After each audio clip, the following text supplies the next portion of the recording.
पर जब कोई मुसीबत वाक़े होती है तो कहते हैं कि हम अल्लाह ही का माल हैं और उसी की तरफ लौट कर जाने वाले हैं। और ऐ पैगंबर, जब तुमसे मेरे बंदे मेरे बारे में दरियाफ्त करें तो उन्हें मालूम हो कि मैं तो तुम्हारे पास ही हूं।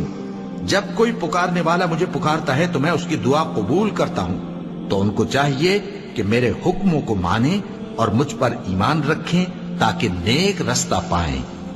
उस वक्त तुम में से दो जमातों ने जी छोड़ देना चाहा, मगर अल्लाह उनका मददगार था और मोमिन